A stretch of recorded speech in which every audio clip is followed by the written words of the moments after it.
দর্শক মন্ডলী, আল্লাহ রাব্বুল আলামিনের অশেষ মেহেরবানিতে আমরা শুরু করতে যাচ্ছি আমাদের ধারাবাহিক ইমাম আব্দুল গনি মাকদিসি রাহিমাহুল্লাহ সংকলিত উমদাতুল আহকামের হাদিস থেকে কিতাবুল হজ বা হজ অধ্যায়ের চতুর্থ ক্লাস, হাদিস নাম্বার 232। তো হাদিসটি এই: عن عبد الله بن عمر رضي الله عنهما أن تلبية رسول الله صلى الله عليه وسلم لبيك اللهم لبيك لبيك لا شريك لك لبيك إن الحمد والنعمة لك والملك لا شريك لك.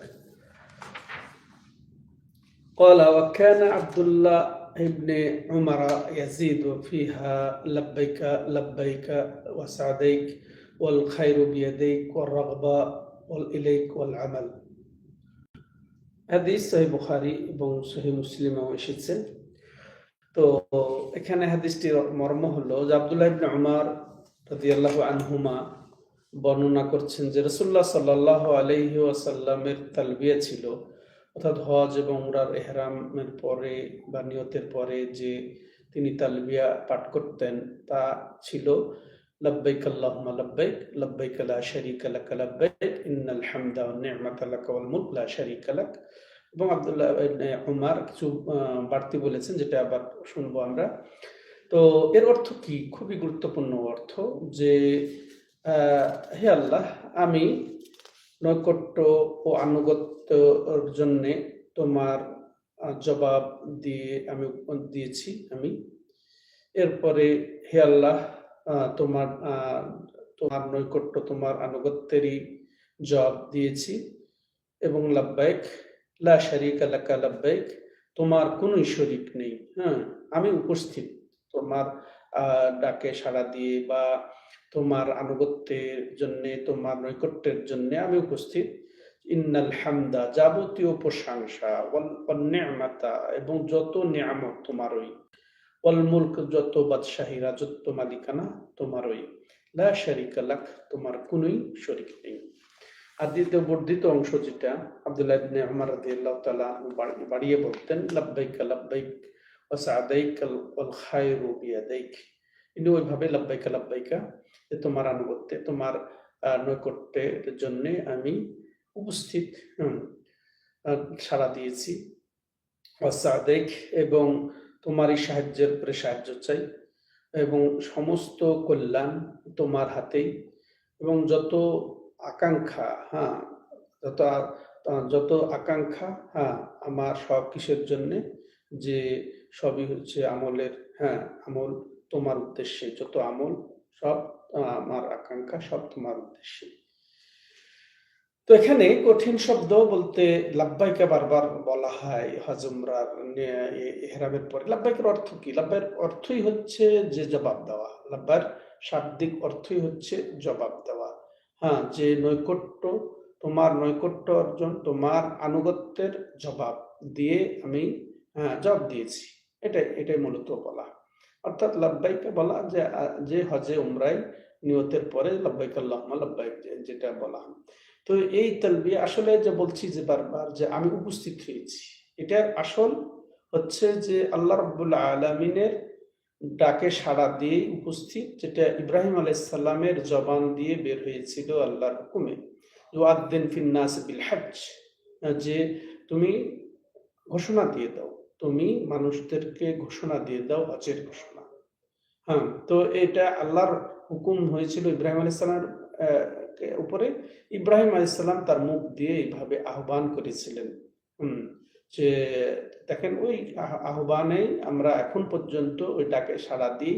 এইভাবে যারা হজে উমরায় যায় তাদের এই বলি আওড়ানো হয়, বা এই তালবিয়া বা এই যে তাওহীদের তালবিয়া এটা দেওয়া হয়, ধ্বনিত করা হয়। এর অর্থই হচ্ছে যে তোমারই আনুগত্যে, তোমারই এই বিনয়, তোমার প্রতি বিনয়ের মাধ্যমেই আমি যা সাড়া দিয়েছি, বিনয় দ্বারা সাড়া দিয়েছি, এবং যত ইবাদতের মধ্যেই আমি নিজেকে অন্তর্ভুক্ত করছি, তোমারই আনুগত্য প্রকাশ করছি। সাদাইকে তো বললাম যে তোমারই সাহায্যের পরে সাহায্য কামনা করছি, এবং যত আমার আগ্রহ আকাঙ্ক্ষা সেটা একমাত্র তোমার উদ্দেশ্যেই, হ্যাঁ, তোমার নিকটেই যত আমল, এটাই বলা হচ্ছে।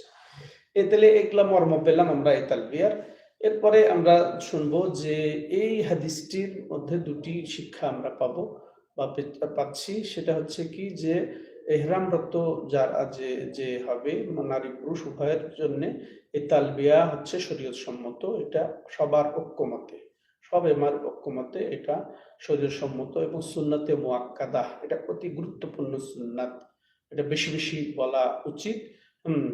তো এটা এই যদি কেউ ভুলক্রমে বা ভুলে গিয়ে অনিচ্ছায় ছেড়ে দেয় বা ইচ্ছায় ছেড়ে দেয়, তো গুনাহগার হবে না, এই সওয়াব থেকে বঞ্চিত হবে। এটা কখন বলা হবে এই তালবিয়াটা? যে যখন নিয়ত করা হবে, হজ বা উমরার নিয়ত যখন শুরু করা হবে, তখন থেকে এই তালবিয়াটা বলা হবে। মিকাত থেকে যখন শুরু করা হলো, তো মিকাতে নবী সাল্লাল্লাহু আলাইহি ওয়াসাল্লাম যখন তিনি জোহরের সালাত আদায় করেছিলেন, জোহরের সালাত 2 রাকাত আদায় করে ওই বসা অবস্থাতেও, এক বর্ণনায় আছে, বসা অবস্থাতেই তিনি নিয়ত করেছিলেন, তারপরে এই তালবিয়া। আর এক বর্ণনায় এসেছে যে তিনি বাহনে চড়ে তিনি তালবিয়া পড়েছেন। তাহলে এটা স্টার্ট। আর ওই তো বললাম, মাথার চুল নেড়ে করার আগ পর্যন্ত উমরার যেটা। আর পাথর মারা, যে 10ম তারিখে পাথর মারা, জামরায় আকাবা, বড় জামরায় পাথর মারা পর্যন্ত এই তালবিয়া চলমান থাকবে। শুরু আমরা বুঝলাম যে নিয়ত, আসলে এহরামের অর্থই হচ্ছে নিয়তুদ দুখুল ফি নুসুক, হজ বা উমরার ইবাদতে প্রবেশ করার নিয়ত নামই হচ্ছে এহরাম। আর এহরাম করার সাথে সাথে তখন এই তালবিয়া শরীয়ত সম্মত হয়ে যায়। সম্মানিত দর্শক, আমরা এই একটা আমরা গুরুত্বপূর্ণ বিষয় জানতে পারলাম। দ্বিতীয় বিষয় যেটা আমরা জানতে পারলাম, যে এই এই নামাজের পরে রাসূলুল্লাহ সাল্লাল্লাহু আলাইহি ওয়াসাল্লামের ইহরাম ছিল, তো এখনো আমরাও নামাজের পরে এই নিয়ত করা, এটা সুন্নাত।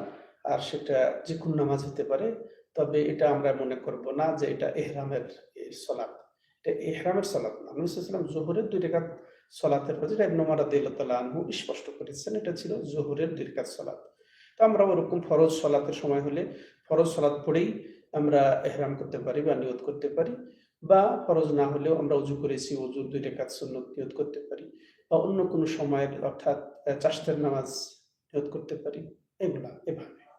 সম্মানিত দর্শক ও শ্রোতা মণ্ডলী, এই যে আমরা এটাও শুনলাম যে লাব্বাইকা লাব্বাইকা ওয়া সা'দাইকা ওয়াল খায়রু বিয়াদাইকা ওয়া রাগবা ওয়াল ইলাইকা ওয়াল আমাল, এটা ছিল আব্দুল্লাহ ইবনে উমর রাদিয়াল্লাহু তাআলা আনহুমার এটা বর্ধিত অংশ। তাহলে এর থেকে বোঝা গেল যে বাড়িয়ে এভাবে বলা জায়েজ আছে, এতে কোনো সমস্যা না। আর বর্ণনা জাবের রাদিয়াল্লাহু তাআলা আনহু থেকেও বর্ণিত আছে বাড়িয়ে বলার, তো এতে কোনো সমস্যা নাই। যেমন আনাস রাদিয়াল্লাহু তাআলা আনহু থেকে বর্ণিত যে লাব্বাইকা হাক্কান হাক্কা ওয়া তাআব্বুদান ওয়া রিক্কা, এভাবে বলা। তাহলে এই যে পরবর্তী অংশ জায়েজ আছে, যেহেতু সাহাবায়ে কেরাম থেকে সাব্যস্ত। আজকে এ পর্যন্তই। আল্লাহু আ'লাম। হাযা ওয়া সাল্লাল্লাহু আলা নবিয়িনা মুহাম্মদ ওয়া আলা আলিহি ওয়া সাহবিহি আজমাইন। সুবহানাকাল্লাহুম্মা ওয়া বিহামদিকা আশহাদু আল্লা ইলাহা ইল্লা আনতা আস্তাগফিরুকা